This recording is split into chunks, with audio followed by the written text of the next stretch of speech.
साल की शुरुआत करेंगे तौबा तौबा से। ये गाना आपने सुना होगा, करण औजला का गाना है, हुस्न तेरा तौबा तौबा। वो गाड़ियों में, बार्स में, रेस्टोरेंट में, डिस्कोथेक्स में, शादियों में ये गाना आपने खूब सुना होगा।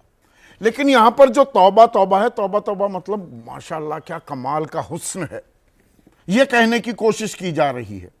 लेकिन जो तौबा तौबा शब्द पर आज मैं चर्चा करने वाला हूं वह है कि भैया माफ कर दो, इससे मत कराइए। ये ईवीएम, इलेक्ट्रॉनिक वोटिंग मशीन से विपक्ष, खास कांग्रेस तौबा तौबा करती दिखाई दे रही है। अभी कुछ ही देर पहले कांग्रेस का एक प्रतिनिधिमंडल चुनाव आयोग से मिलकर निकला है बाहर, ऐतराज दर्ज करा है, कई सवाल दाग दिए हैं कांग्रेस ने चुनावी प्रक्रिया को लेकर और ईवीएम को लेकर। अब इसमें एक दिलचस्प बात है, यह शुरू कैसे हुआ?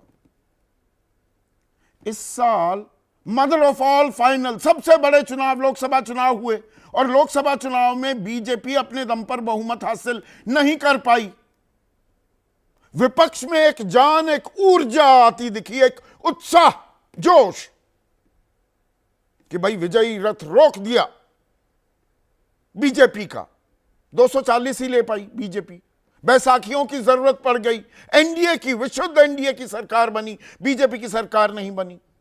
लेकिन वो जो गुब्बारा था, जो फूलता दिखाई दिया विपक्ष का, उसकी हवा निकल गई हरियाणा में और बची कुची हवा निकल गई महाराष्ट्र में। तो लगा विपक्ष, खास कांग्रेस, ईवीएम पर सवाल उठाने। महाराष्ट्र में तो शिवसेना, उद्धव ठाकरे गुट के नेता भी उतनी ही मजबूती के साथ ये आरोप लगा रहे हैं कि भाई ईवीएम में तो खेल हो गया। ये बात और है कि हरियाणा के साथ जम्मू कश्मीर में चुनाव हुए, वहां पर विपक्ष की जीत हुई, और महाराष्ट्र के साथ झारखंड में चुनाव हुए, वहां पर इंडिया गठबंधन जीता, यानी कि विपक्ष जीता। तो मीठा मीठा गपगप और कड़वा कड़वा थू थू हो रहा है, या दरअसल कुछ ऐसे सवाल हैं जिनके जवाब देने होंगे। ये वोट प्रतिशत इतना बढ़ कैसे जाता है? ईवीएम एक दिन में 11 घंटे जो वोटिंग के होते हैं, कितनी वोट डल सकती हैं एक ईवीएम में? और जो विकसित देश हैं, जिसमें अमेरिका भी है, जर्मनी है, जापान है, वो क्यों नहीं कराते ईवीएम से चुनाव? इस पर हम चर्चा